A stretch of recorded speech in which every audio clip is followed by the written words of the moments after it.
Ladies and gentlemen, welcome to the New York State Fair, and especially welcome to the Sort exhibit here at the fair. I can call it the Sort exhibit because we're on now. Let me introduce the guys to you. What we're going to do, we're going to have a little rappelling demonstration, but before we do, I'm going to bring them down and let's introduce them.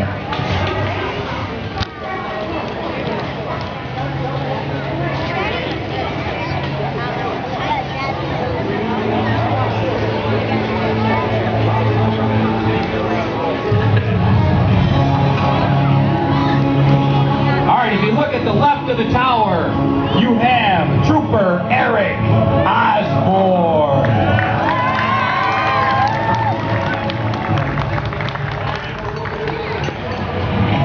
Nobody saw that. All the way back up in the tower again on the right-hand side, you have Trooper Jeffrey Levin. Over there, holding onto the ropes, we have Sergeant J. Curry. I'm your MC. I am Trooper Daniel Brown. Really? What is it, because I'm not sliding? There you go.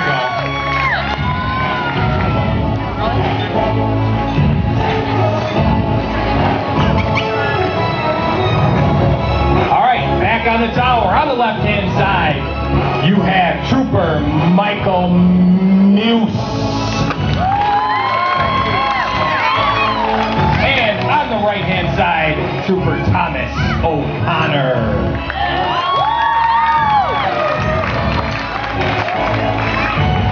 All right, while the guys are climbing back up, let me explain a little bit about what the Special Operations Response Team is. This team started back in 1980 and was put together for the for the Olympic Games in Lake Placid. It consisted of about 10 guys across the state.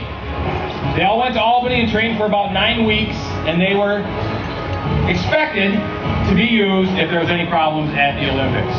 Since then, the team's gotten a lot bigger. It's up to about 50 guys across the state. We have 5 regional teams, and it's a full-time team now.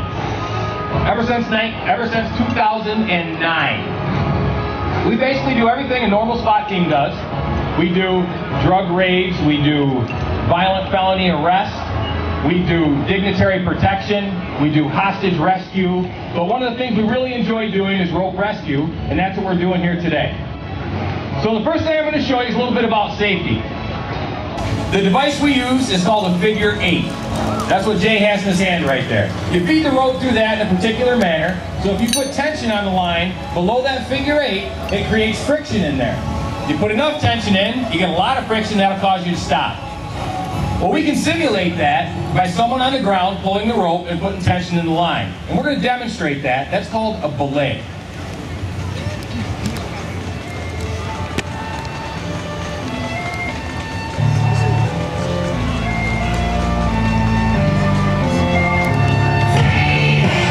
Jeff came down to the top there. He did everything he was supposed to do, kept his brake hand on the line. But what we're going to have him do now is he's going to go back and he's going to run and jump off that building with absolutely no hands on the line whatsoever. I want you to jump off the tower with no hands on the line. See what? We talked about it earlier. I said you did have to do it. Yes. We'll have Jay catch you. That's all right.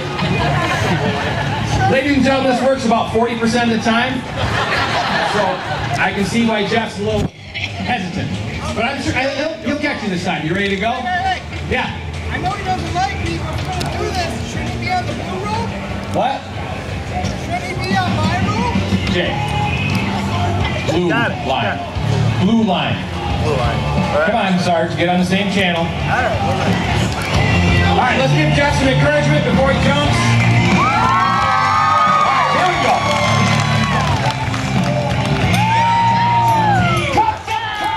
go. Ooh, that was a good one. As the fair goes on, we want to get Jeff as close to the ground as possible before we stop him. Right, Jeff? Yeah. All right, the next thing we're going to do is we're going to do an inversion. We're going to have guys that are going to come down. They're going to switch their break in, and then they're going to go upside down and do a combat crawl, and then they'll invert again and come down the rest of the way. So up top we have Thomas O'Connor and Michael Muse, and they're going to come down and do the inversion.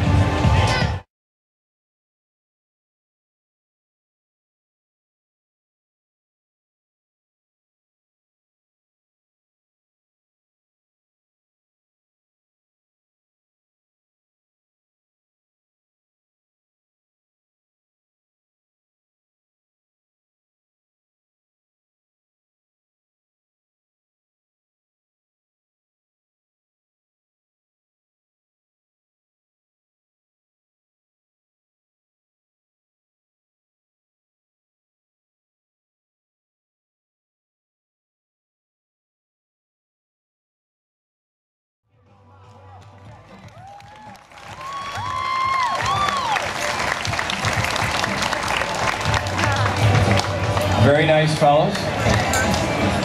Let me tell you just a little bit more about the SORT team. To get on the SORT team, you have to be a trooper for at least 2 years, and then you get to come to a 3-day tryout if you put in to be on the SORT team. The 3-day tryout is basically to see if you'll survive the 2-week tryout. So if you make it through the 3-day, you get to go to the 2-week tryout. If you live through that, then you get to go to a 6-month school.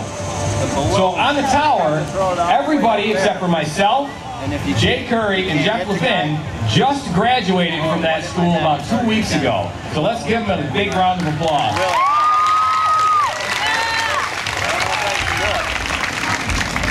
All right, if you go to any rappelling school or anything where you learn about ropes and you're rappelling, the first thing they're going to teach you is, if you get in trouble, what should you do? Hold on the rope. Yeah, that's good. Wait. Call 911. That's why he's on the ground, folks. Basically what they're going to tell you is you need to perform a tie-off. A tie-off is where you take the rope that's in your brake hand and you wrap it around your descent device 3 times. What that does, that puts so much friction in there that you can't descend any farther unless those wraps are taken out by yourself or by someone else. So we're going to have Jeff Levin come down. He's going to perform the tie-off. They're going to throw it from there? Yeah. No, but what's this thing over there?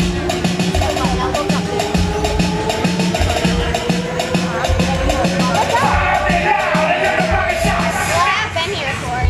Turn down for what? Turn down for what? Okay, he's reached the level where he wants to be. And now he's going to start doing that tie-off. He's going to take that rope, wrap it around that figure 8 3 times, and actually lock it in between the figure 8 and the rope. What that allows him to do is go hands-free. He can invert if he wants to. He can do whatever he wants, and he's not going to fall any farther. Well, imagine he's doing this on the side of a cliff, and up above the rope's moving around, and all of a sudden it kicks some debris loose, and it comes down and knocks him unconscious. Where's my water balloons? Oh! Come on, bring it out, bring it back.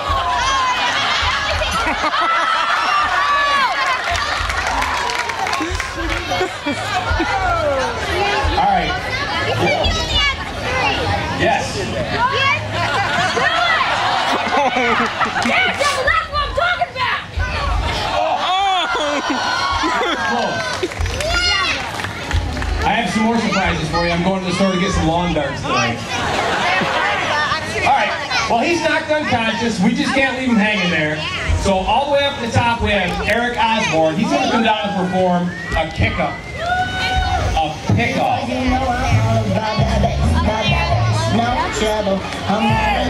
What?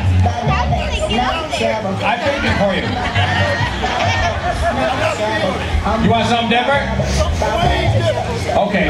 Can we get something way different? Oh!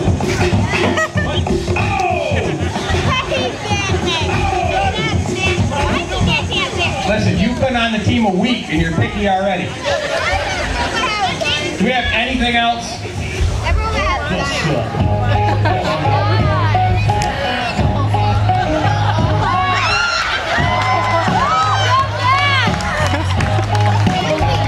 I can tell we're going to have trouble with him already. Tractors now with flashing lights, backing up to lane road.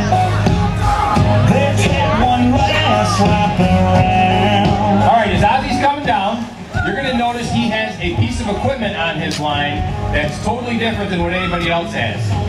What he has is called a brake bar rack. What that does, it allows him to take a lot more weight into his system and still be able to control the descent to the ground. Because once the pickoff is over, he's going to have not only his own weight, but also the weight of Trooper Levin. The blue strap he has is actually called the pickoff strap. He's going to reach that over, he's going to hook it into Jeff's D-ring, and he's going to start pulling Jeff closer to him. What that does, that takes all the tension out of Jeff's line, and that'll make it a lot easier. No pictures, please. That'll make it a lot easier to remove those wraps off of Jeff's figure eight. So what he's doing, he's taking those wraps off, and he's going to totally free Jeff from his line. And he's going to totally free Jeff from his line. Line. Okay, there we go. All right, now Ozzy had to tie off also, so he didn't continue to fall. So now he has to undo those wraps and hopefully lower both of them slowly to the ground.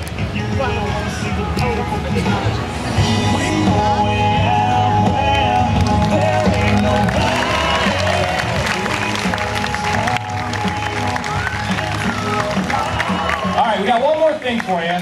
And it's going to put everything we've done together in one scenario. We're going to call it the hostage rescue scenario. Imagine there's a bad guy running around here in the fairgrounds. He grabs a little kid, takes him hostage, and barricades himself in this building. Well, we've tried to get in from the bottom, but he's done a really good job making that impossible. So what we're going to do, we're going to send the SWORD team down from up above, and they're going to perform the rescue from above. Special operations. And I get the question all the time, wouldn't the bad guys see the ropes hanging down in front of the windows? Well, they would, but we only have them for safety out here now. If it was a real operation, the ropes would go back up to the top, or they would be on a rope bag that's actually hooked to each operator. So let's see how the hostage rescue scenario goes.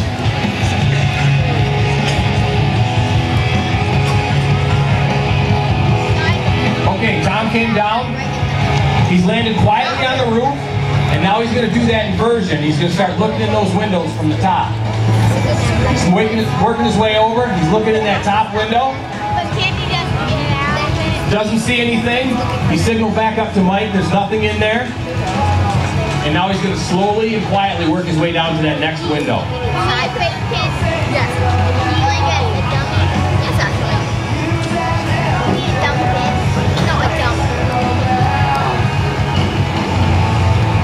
Okay, I think he sees something in there.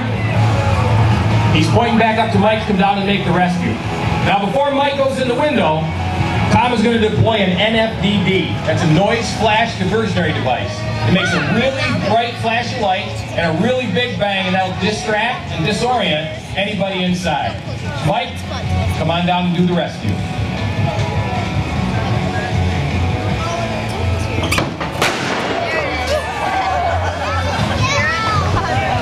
I think he's got something in there. I see a ruckus going on. Oh no. Thought we might be getting the best of them. Did anybody else see that guy jump out the window? Oh, he got him safely done.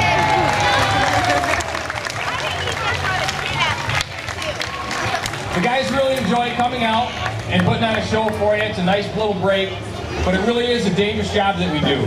If you look up on the tower, there's 4 shield numbers across there. Michael Strank, Joseph Longobardo, David Brinkerhaw, and Ross Riley. All 4 of those guys gave their lives in the line of duty serving the people of New York, and I think they deserve a big round of applause.